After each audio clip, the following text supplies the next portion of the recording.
This podcast is for informational purposes only and does not constitute legal, tax, investment, financial, or other advice. It is not intended to cause or induce breach of an existing agency agreement. Hello? Hello? Hello? This is the Vancouver Commercial Real Estate Podcast.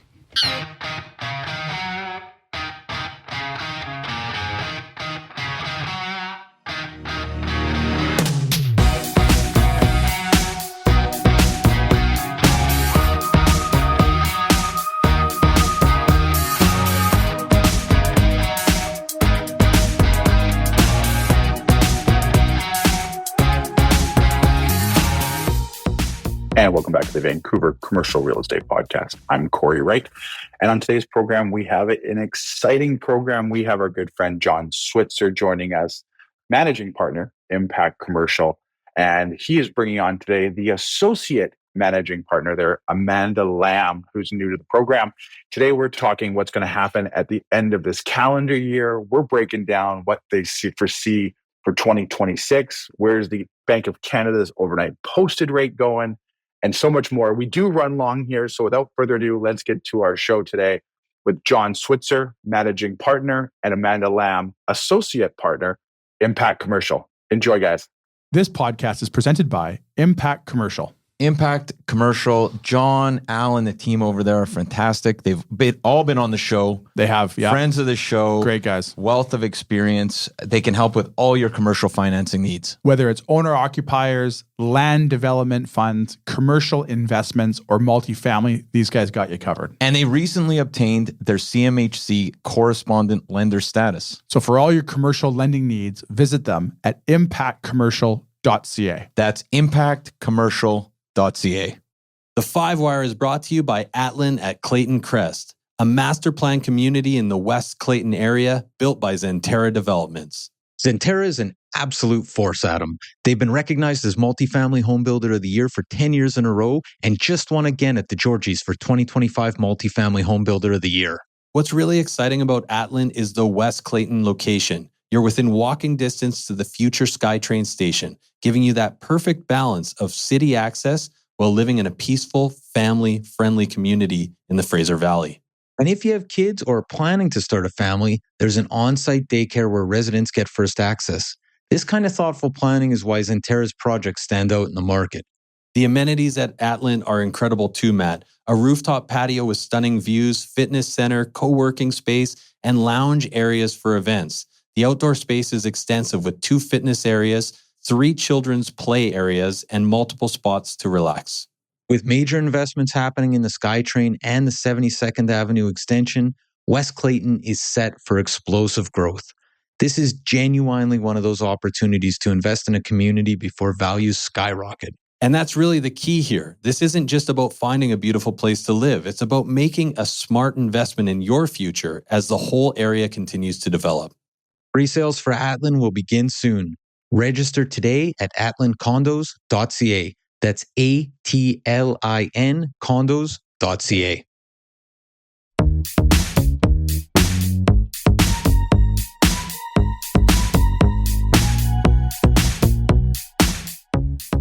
All right, we're here today with Amanda Lamb, associate managing partner, and Jon Switzer, managing partner, Impact Commercial. Guys, how are you doing today? Doing great. Yeah, great thing. Thanks so much for joining us. And Jon, you've been on the program lots before. Amanda, this is your first time joining us. So Amanda, why don't we give you the floor so you can tell us more about yourself, your background, and how you end up at Impact Commercial? So let's make this very quick and simple. 2 decades at a financial institution. So I did commercial banking. And finally, I guess, woke up and decided to leave the institution and to become a broker. So my specialty being in the finance industry for 2 decades at the bank, business financing side, whether that's with real estate or without real estate. My goal has always been to help businesses grow and also with business acquisition. So joining Impact has been pretty amazing. It's a great family here, as you know, Cory. And it's definitely sharpened my skills in commercial real estate. I'm having a lot more eye-opening to deals in the income property space, multifamily, construction development, CMHC. So from, an old banker here, we never saw that in my level of banking. So Gotcha. it's been amazing to kind of jump on that learning curve again and to kind of, Awesome. And Jon, we've had you on so many times, but do you want to give us a refresher? Obviously, your background and how you end up with Impact. Yeah, so I spent several years in banking in my early days out of college, and then that morphed into a role in the investment world for a number of years, almost 7 years at a major independent investment firm, and then one of my clients there is now my business partner, Alan, and we stayed in touch when I left, and around that time he was leaving Blue Shore, and we reconvened as Impact Commercial, and it's been quite a ride since 2016 when Impact was founded. Well, you guys are the experts. We've come through 2025. We're now recording this on Friday, October 10th. We're getting into the final stretch of 2025, heading into 2026. What is going on in the finance world? Tell us all the good, the bad, and indifferent. Sure, I'll take that, I guess, more from a real estate angle, which would Absolutely. be, we've all seen the overnight rate come down at the Bank of Canada, and all indications are that trend is going to continue. So we're finally headed down, back towards lower rates. Although I don't think anybody expects we're going to see the lows that we saw during COVID and during also 2008, 2009. The global financial crisis was only two times in our lifetimes when we've seen rates that low. But one of the interesting things we are seeing at the same time is that bond yields are a little sticky here. And for those listeners who don't know, bond yields are what dictate fixed mortgage rates. So overnight rate is directly tied to the prime rate and variable rate loans, whereas fixed rate loans are tied to bond yields. So I would say mostly because of an expectation of inflation rising in the future, bonds are just being sticky here. So we're not seeing, for example, the 5-year bond yield fall in lockstep with the Bank of Canada. And, a bunch of the bank economists even think that we could see bond yields go higher over the next couple of years as the bank continues to cut, and then eventually, level out, and somewhere down the line they're going to be raising rates again at the Bank of Canada. So how does that impact, sorry for the pun, the commercial real estate side of things with regards, for those listeners who may not understand how our commercial rates are impacted by the bond yields? How does that tie in together for those listeners that aren't aware of that? On the investment side of commercial real estate, we don't see too many variable rates. We, in a simplified explanation, it's more expensive in commercial. Typically in residential, you get prime minus with the variable, but in commercial, almost every loan is prime plus. So what we end up seeing is a big discount to variable almost all the time with fixed rates, and fixed rates drive investment and owner user properties. On the construction side, land and construction financing is very, very much steered by variable rates. So until a property is stabilized, you're only looking at variable, and that's part of the reason that that construction's in such a tough spot right now, and land as an asset class, just because we saw rates go sky high on the variable side, and obviously a whole bunch of other competing forces that could be a whole nother episode, I think. So how does one get construction financing right now? Like, you guys are always on the front line. You're dealing with borrowers. You're dealing with lenders with regards to this stuff. How do you even make sense of these numbers, and who's trying to get construction financing? Have you guys just seen it come to hit a brick wall, I'm assuming? Yeah, I mean, I think we've all seen it hit a bit of a brick wall. The very large developers, the household names, they're, if they're building a master plan community, they're building through all the stages of the cycle. So, they're not slowing down, mega projects in any cycle. But for the average, mom and pop or even like mid-tier developer, the numbers, especially in the lower mainland, just don't pencil out. You've still got elevated land costs relative to 4 or 5 years ago, even though there's been a haircut here. We've still got much higher interest rates than we had during COVID, even though they have also come down. You've got, construction costs still, again, elevated. Maybe coming down here is what we're hearing, but everything's higher than it was 5 years ago. And, during COVID, the whole market adjusted to rock bottom interest rates. So that was kind of the new norm, the new stability. And then when rates started going up, it just threw everything basically off kilter. And we're still in that unbalanced environment right now. Is there anything on your side from the financing aspect that you think could assist in getting more developments going? Obviously, there's lots of challenge with costs and REDMA and all of this other stuff. Is there anything on the financing side that you think that could help stimulate development right now? I think what we're hearing is the best lever that could be pulled right now is the municipal charges, right? Like that's really the only one that is within anyone's control. So all those development costs, you hear these stories about, what is it, like 35% of a condo is just in municipal fees. So Yeah, when $1 million build, you're 350. Don't quote me on that. I guess I'm on a podcast, so I kind of quoted it, but it's high, right? So that's the one thing they can adjust. Other than that, I mean, we're not going to see rates go too much lower here, even with a couple more cuts. I would say that maybe the next best lever is that because there's lots of trades looking for work, those cost pressures will continue to come down.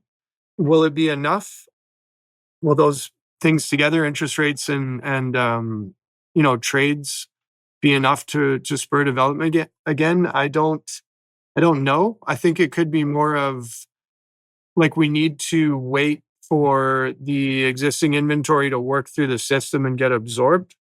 So I think it's more of honestly a patience thing. It might take 18 to 24 months before we really start to tighten up the supply, and then the fundamentals will just come back in check, assuming interest rates are still within check as well.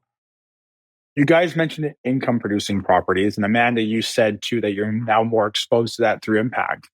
What type of levels are you seeing with regards to income producing properties coming in? Would you say, are these levels of deals coming in greater than maybe expected, or are they still below maybe what you guys would expect at this thing, considering where we are and we're kind of hopefully putting a lot of 2024, early 2025 behind us?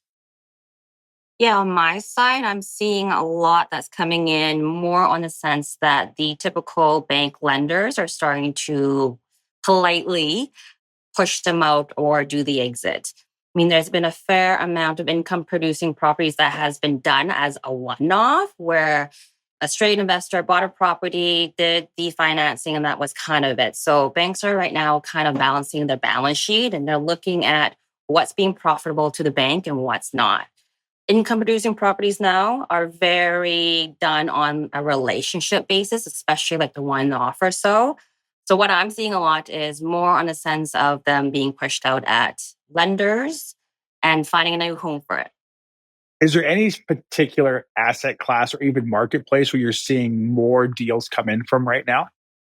I think, yeah, I can speak to that again from real estate side. Is you're seeing some of the big institutional money come back into the market a little bit. Like we've seen some big transactions in the last few weeks in multifamily and even in office, but frankly, we're not exposed to that at our level on a daily or even a weekly or monthly basis. But what we're seeing with more of like the the meteor market volume is those owner users are the first to make sense of getting back into the market, just because lease rates haven't come down too much. And some of them are looking at renewals and they've seen property values come way back.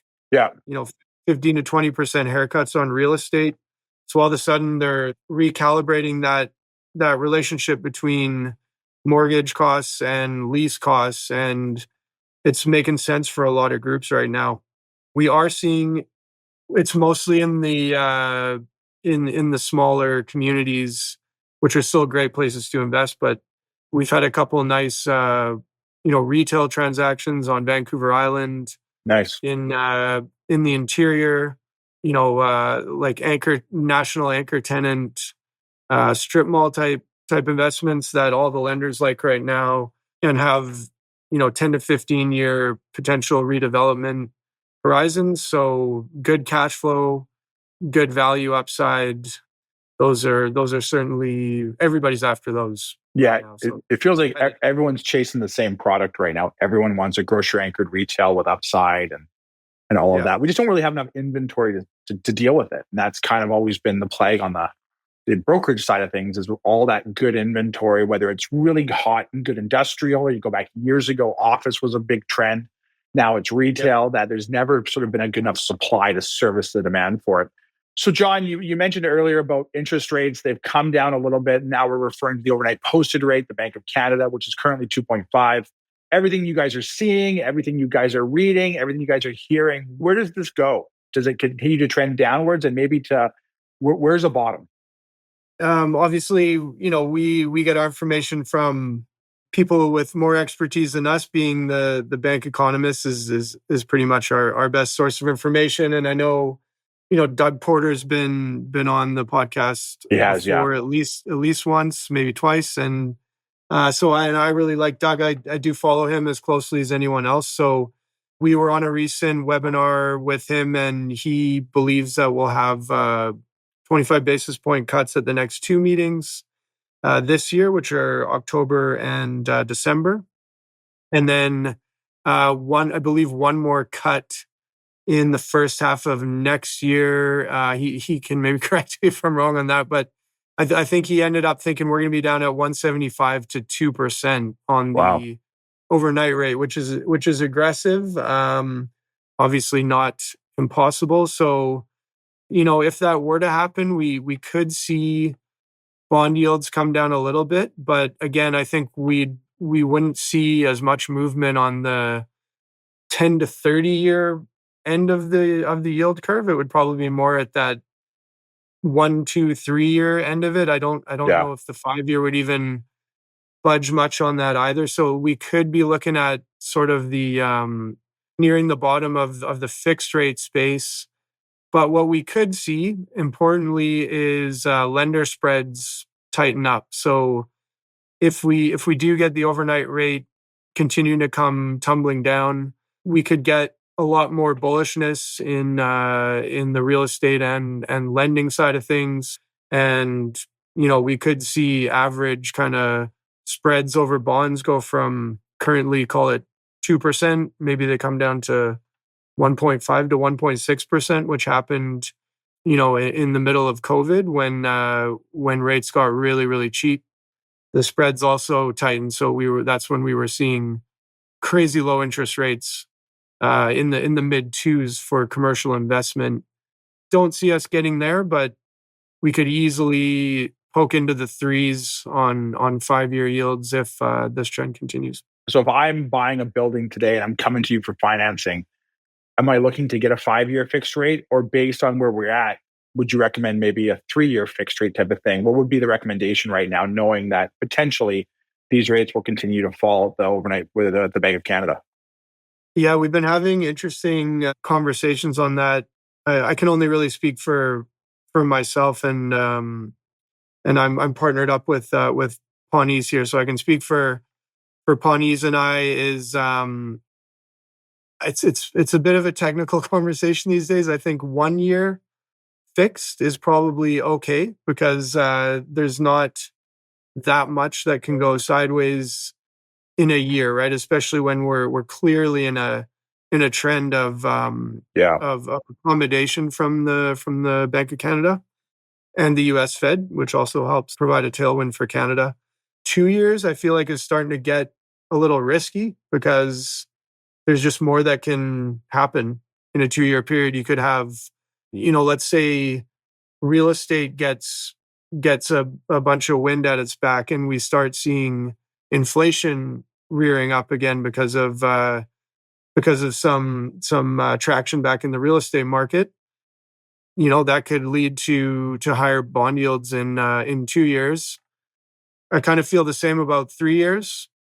I'd sort of stay away from that 2 to 3 year part of the curve.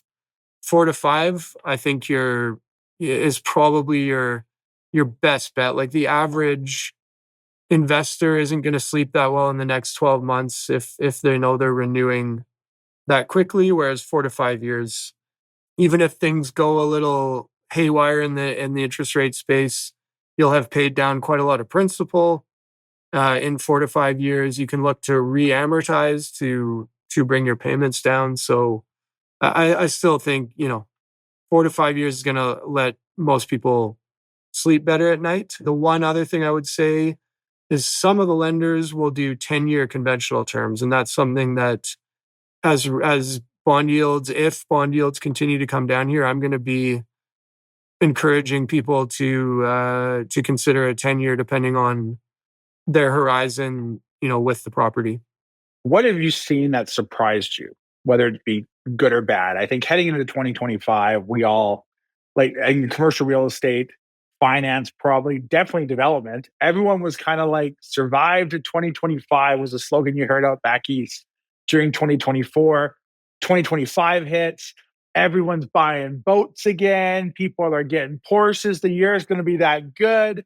And then everyone's best friend says, hey, you know what? We might just tariff the world while we're here. And it felt like it came to a grind. And I can say from the brokerage side, at least from our brokerage side, I can say late May, early June, we felt it really start to pick up. July and August were extremely busy, all things considering. September has echoed that. And the start of October, we've still seen that trend. What have you guys seen that's maybe been surprising as of late, good or bad, at least on the finance side? Amanda, we'll start with you.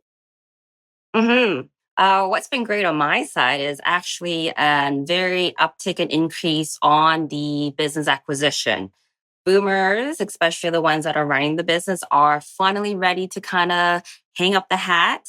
They've finally been able to work their business pre-COVID as well too. So now they're getting the value, the purchase price as what they should be versus trying to sell about 5 years ago.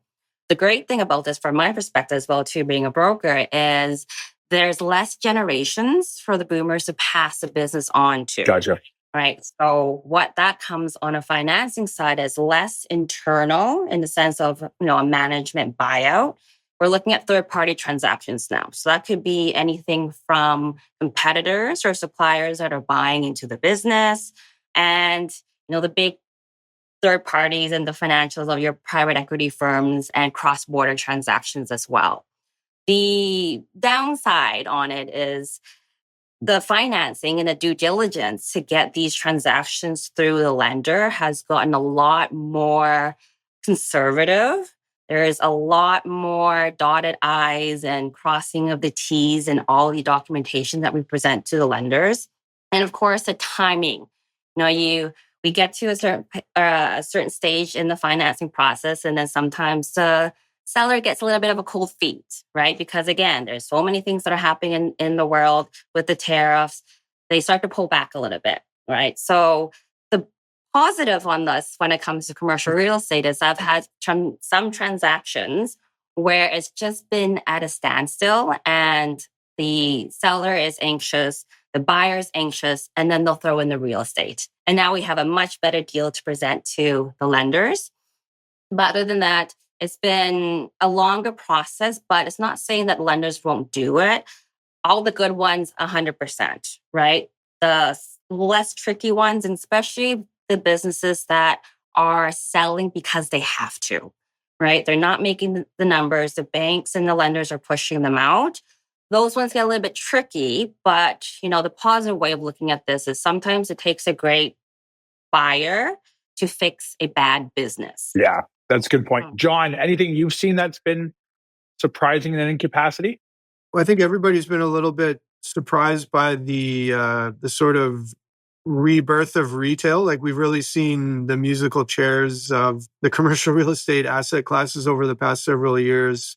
Industrial used to be the ugly stepchild, and now it's like then it had its time in the sun as the hot commodity that everybody was after. That kind of ran through its course a little bit. It got overheated, which I think we all saw. And then retail has really come in to sort of fill that void. And I know we've talked a little bit about grocery anchored retail, but we're also seeing that right down to smaller kind of neighborhood retail, new retail strata product. The lenders are highly supportive of it as well.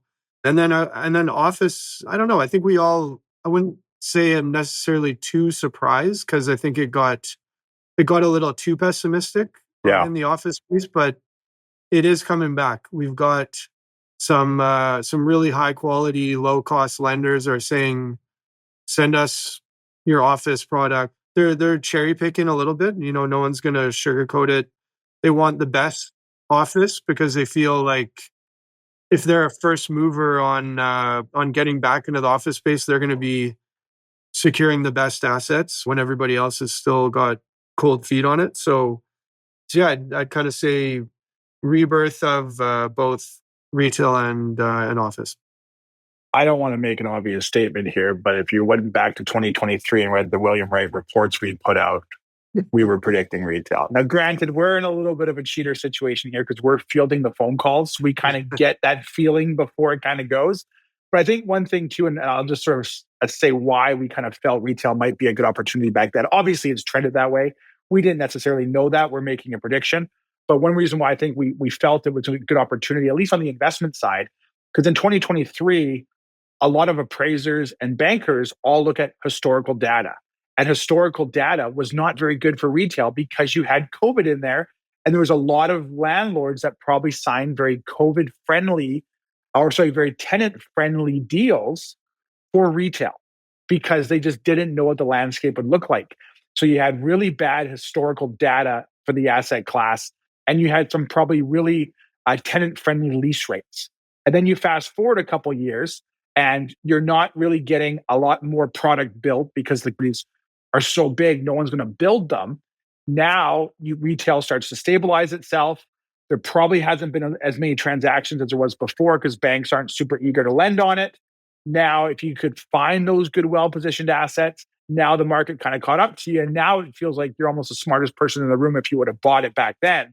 For us, we're making an educated guess at what could have happened, and it sort of played out that way. But that was one reason why we felt retail might have a good investment opportunity, because there was a lot of tenant-friendly deals done and no new product coming to backfill any more demand that was coming in. So well-positioned retail, I think it's going to continue to trend that way.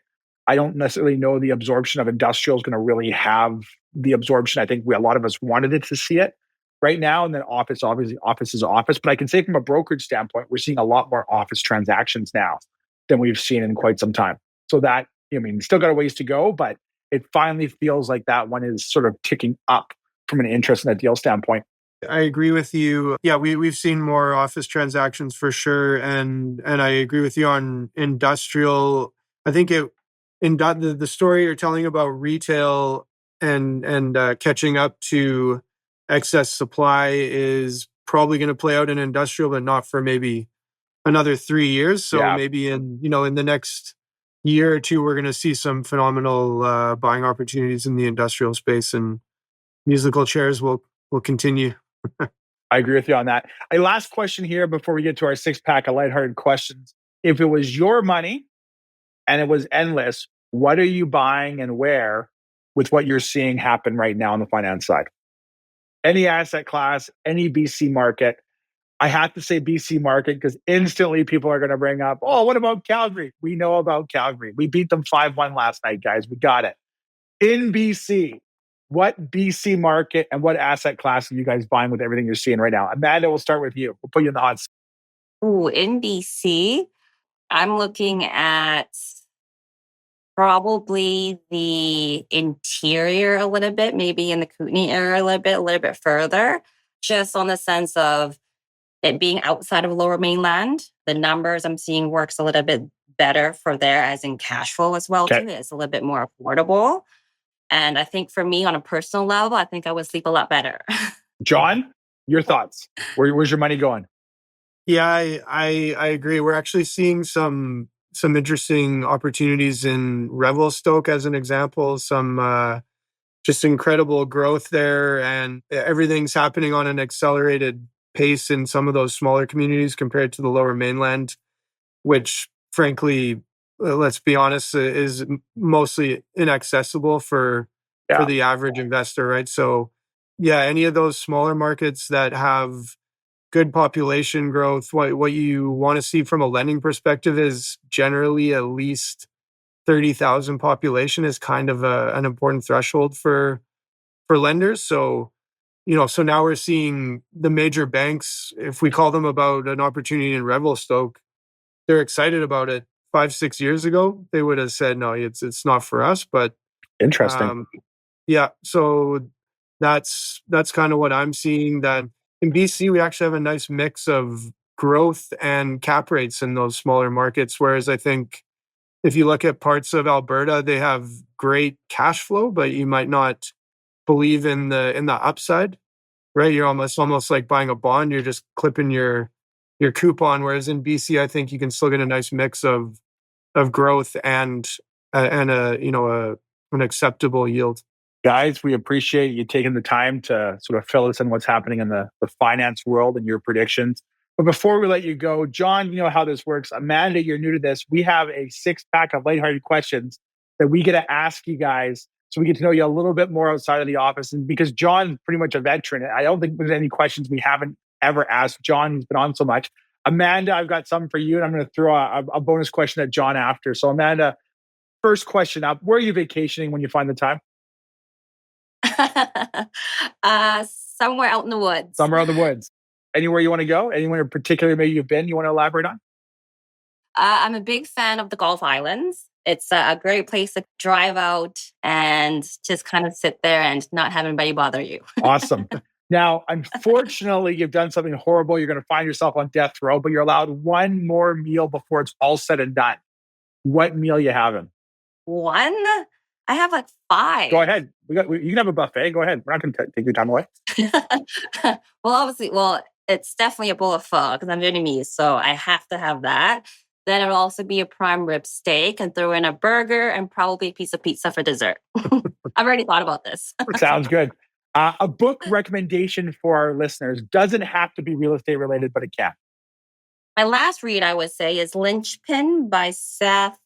Can't remember his last name. I would recommend that one. I think that one is a great one to read in the sense of just kind of being more mindful of who you want to be and who you want to create versus what society tells you to, and not to follow the path. Great advice. You've had a little too much to drink. You're in a bar and someone gives you a karaoke mic. What song are you going to sing us? This is actually a true story. Okay, go ahead. We got time. It was Aerosmith, I Don't Want to Miss a Thing. And I was in San Diego at a karaoke bar. Oh, wow. Okay, that's good. So you've got experience. Now, how'd it go? What was the end result? Were you getting a standing ovation or did people throw tomatoes at you? I got half of a standing ovation, Awesome. but I must say the audience was probably very intoxicated. I was recently on a cruise and they had a karaoke night. And I walked by and these people were just so passionate about their karaoke. I don't want to say it was comical because it wasn't, because they were actually pretty good, but just the passion you could feel coming out of that karaoke bar was something else. Jon, I got last 2 questions for you here. And our listeners can't see. I can see you on video and over your shoulder there. I see a couple of Canucks things on the wall. So question number 1 is, are the Canucks going to make the playoffs? I mean, you're only as good as your last act, and that 4-1 or 5-1 win last night 5-1 last night. Yeah, game was very. We're undefeated so far this year. We're undefeated in 2025 this season. Yeah. No, they looked phenomenal, and it was nice, well distributed points among lots of new and old players. So that was great to see. I think yes. Okay, yes. Elias Pettersson, the forward, over under on 85 points this year. Oh man, well, if he doesn't get a concussion like he almost did last night, I don't know. Just because I want to see him do well, I'm going to go with the over. But I'm a little. I don't know how much money I'd put on that one, but okay. Well, here's part B to that question: over under on 35 goals for Elias Pettersson. I got to take the over. Take the over. There you go. Awesome, guys. Well, we appreciate you guys joining us today. How can our listeners find out more about all the amazing stuff you guys are doing over at Impact Commercial? Amanda, we'll start with you. Yes, through our LinkedIn. I know we are very active. We post on the deals that we've closed. We've got our website. We've got our Instagram. Obviously, reach out to Jon or myself or anybody at the team through email. Cory, I know you have all of our information. Absolutely. Jon, anything else to add there before we leave? No, we're just we're doing our best to get out there in the real estate community. One actually interesting thing I would say is Amanda and Pawnees are and Shania's helping out too, are quite active in Wicker. So women in commercial real estate. So that's been a great thing for them. I know from watching from the outside. So great thing for any guys or gals, new to the industry or not, to check out. Amazing. Well, thank you once again, guys, for joining us. We really appreciate it. Yeah, you as well, Cory. All right, take care, guys. Bye-bye. Bye.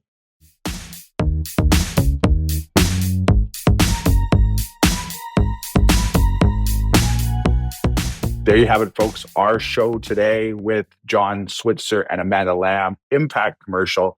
Outstanding to have them on as always. And really, I think, really good insight as we talk a lot about the interest rates and where the overnight posted rates going. But we also kind of break down a little bit how that doesn't affect commercial as much because we are dictated a lot by the bond market. And I think a lot of people have questions on where things going in the future, what's the face of commercial real estate look like heading into the end of this year. I think Jon really unpacks it. Also kind of gives us some good insight onto some markets that they think have some really good upside as people chase yield. Surprisingly, some of the asset classes that are moving in the right direction and some that maybe aren't. So all around great program to have both those people on. For all those looking to do commercial real estate, you can reach out to us at William Wright Commercial anytime. You can reach us at our Vancouver office, 604-428-5255. You can visit our website, williamwright.ca, and you can send me an email anytime. Always love hearing from listeners, Cory at williamwright.ca. And we'll be back next week with another great episode. Thanks for joining, guys. Take care.